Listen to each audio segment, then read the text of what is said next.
Human robot versus ज्वालामुखी dinosaur हमला part 1। दोस्तों आज की इस धमाकेदार कहानी का लाइक है मैं 1000 लाइक्स मुझे पूरा भरोसा है यहाँ पर आप कर दोगे तो ठोको लाइक, और ऐसे मजेदार कहानी के लिए चैनल को सब्सक्राइब करना मत भूलना। सकापुरम नाम का एक गांव था। उस गांव में दो भाई रहते थे, एक का नाम था राम और दूसरे का नाम था श्याम। यह राम अपनी मैकेनिकल इंजीनियरिंग की पढ़ाई और श्याम अपनी बायोलॉजी की पढ़ाई अभी शहर से खत्म करके गांव में आ गए थे। श्याम थोड़ा पैसों का लालची था, वो हमेशा राम से पैसे लेता और उसकी बर्बादी करता। राम ने उसे बहुत बार समझा लेकिन श्याम उसकी बात ही नहीं सुनता था। भैया मुझे अभी के अभी पूरे के पूरे 10,000 रुपए की जरूरत है। क्यों श्याम, तुझे 10,000 रुपए की जरूरत क्यों है? पिछली बार मैंने तुझे 50,000 रुपए दिए थे, उसका भी हिसाब तूने मुझे नहीं दिया। भैया मैंने आपसे पहले भी कहा है, मुझे यह पैसों का हिसाब किताब मत पूछा करो। रही है 10,000 रुपए की बात, यह 10,000 मुझे मेरे दोस्त को देने हैं। श्याम, मैं तुम्हें 10,000 रुपए दे दूंगा लेकिन तुम कभी भी इस पैसों का गलत कामों के लिए इस्तेमाल मत करना। ठीक है भैया, अब आप अपना प्रवचन बंद कीजिए और मुझे मेरे 10,000 रुपए दे दीजिए। तो राम ने श्याम को 10,000 रुपए दिए और श्याम वहां से निकल पड़ा। एक दिन रात में गांव में दो चोर आ गए। उनमें से एक का नाम था छोटू कालिया और एक का नाम था मोटू कालिया।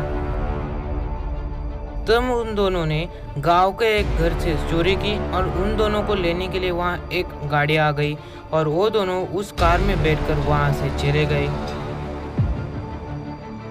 तब से वो दोनों गांव में हर रात चोरी करने लगे और कार में बैठकर गांव से जाने लगे।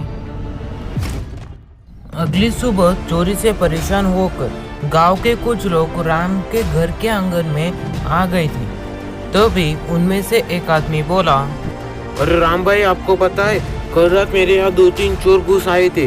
उन्होंने मेरे पूरे के पूरे 10 तोला सोना चोरी कर लिया। जब मैं सुबह उठा और मैंने तिजोरी खोली, उसमें कुछ भी नहीं था। मैं तो दंग रह गया। राम भाई, मेरे घर में ही 5 किलो सोने की चोरी हुई है। अरे भाई जान, ये तो कुछ नहीं होती। कल रात मेरे यहाँ पूरे के पूरे 10 ग्राम सोने की चोरी होती। सोचो मुझे कितना दुख होती। अरे मियाँ भाईजान, जरा चुप हो जाओ ना तुम। मैं क्यों चुप होती? मैं आवाज उठाती, तुम्हारा भी सोना चोरी होती, मेरा भी सोना चोरी होती।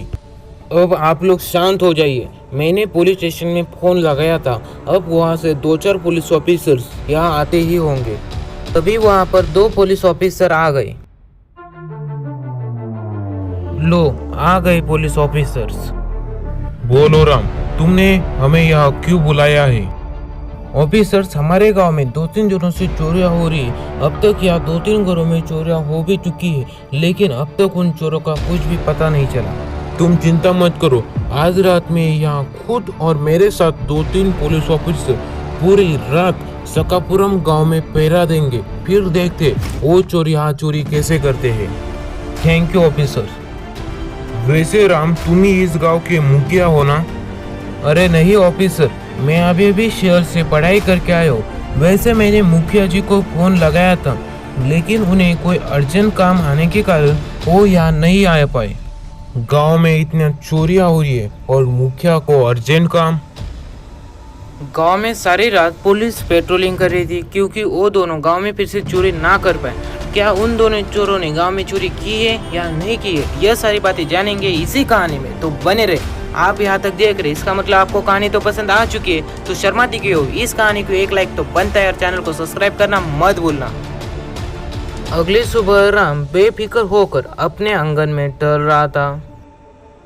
तभी उसने देखा गांव में कुछ पुलिस वाले और गांव वाले बात कर रहे थे। तब राम को उन सबको देखकर थोड़ा शक हुआ कि गांव में फिर से चोरी तो नहीं हो गई। तभी वहां से मियाँ भाईजान जा रहे थे। तब राम ने मियाँ भाईजान को आवाज लगाई, अरे मियाँ भाईजान, यहाँ जाओ। क्या होती मियाँ? वहाँ इतने पुलिस ऑफिसर्स क्यों आए हैं? अरे भाईजान, तुम्हें नहीं पता होती? गांव में आज फिर से चोरी होती। यह पुलिस वाली कुछ काम की नहीं होती, सिर्फ नाम की होती। क्या आज फिर से चोरी हो गई?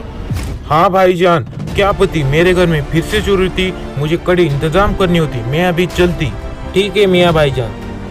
तब वहाँ से मियाँ भाईजान जाने लगे। यहाँ दूसरी तरफ राम के मन में काफी सवाल चल रहे थे। तब राम ने सोचा, मैंने अभी अभी शहर से मैकेनिकल इंजीनियरिंग की पढ़ाई की है, यह पढ़ाई मेरे गांव के काम ना आएगा तो इस पढ़ाई का क्या फायदा। तब राम ने सोचा, मैं एक ऐसा गोल्डन रोबोट बनाऊंगा जो गोल्डन रोबोट रात के घने अंधारे में ही उन चोरों को ढूंढ पाए। तब राम ने अपनी कड़ी मेहनत और अपनी पढ़ाई के द्वारा एक गोल्डन रोबोट बना ही लिया। तब मेजर राम ने उस रोबोट को कुछ इंस्ट्रक्शन दे दिए। गोल्डन रोबोट, आज रात हम दोनों को उन चोरों को किसी भी हालत में पकड़ना ही है। क्या भैया, क्या चल रहा है?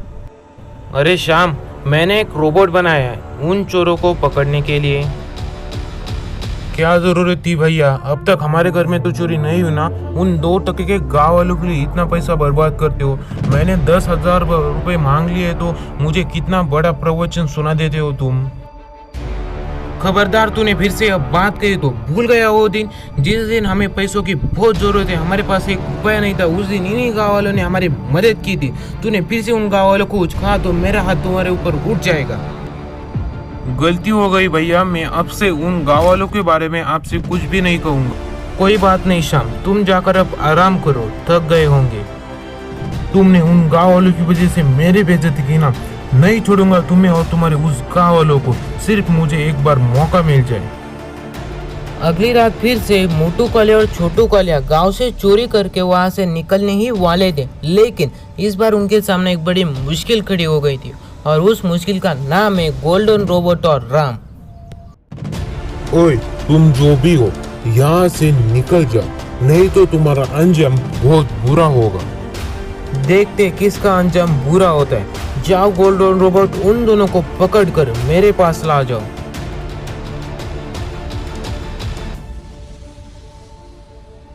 सर, यहाँ हमारे काम में कोई अपनी टांग अड़ा रहा है और उसके पास एक बड़ा रोबोट है। अभी हमें मदद की जरूरत है, नहीं तो हम पकड़े जाएंगे। तुम चिंता मत करो, तुम दोनों को कोई हाथ भी नहीं लगा सकता। अब हमें चिंता करने की कोई भी जरूरत नहीं।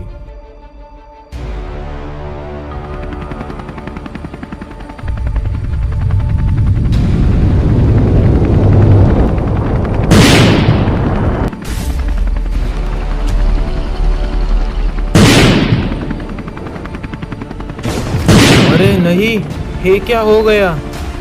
अब तुझे कौन बचाएगा भाई? अब क्या होगा राम का? क्या यह दोनों उससे मार देंगे? और इन दोनों फालतू चोरों के लिए इतना बड़ा हेलीकॉप्टर किसने भेजा? ये सब हम देखेंगे पार्ट 2 में। श्याम, तुमने मुझे यहाँ इतनी रात को क्यों बुलाया है? मुझे मेरे भाई को और गाँव वालों को सबक सिखाना है। ये क्या कह रहे हो श्याम, तुम होश में तो हो? तू सिर्फ मुझे एक आदमी का नाम बता दे जो मेरा काम करेगा, मैं तुझे पैसों से माला माल कर दूंगा। ठीक है, अब पैसों की बात आ चुकी है तो मैं ना तो नहीं कर सकता। तुम्हारा यह काम तुम्हारे ही गांव का मुखिया कर सकता है। मुखिया? दोस्तों, अगर आपको मुखिया का राज जानना है तो इस वीडियो का पार्ट 2 देखना पड़ेगा। उसके लिए कमेंट बॉक्स में कम से कम 50 कमेंट चाहिए हमें, और हर कमेंट में पार्ट 2 ऐसा लिखे। और आज का लाइक हम तो आपको पता है 1500 लाइक, मुझे आप पर पूरा भरोसा, आप कर दो तो ठोक लाइक। और ऐसे मजेदार खाने के लिए चैनल को सब्सक्राइब करना मत भूलना, साथ ही और नोटिफिकेशन को ऑन कर लेना।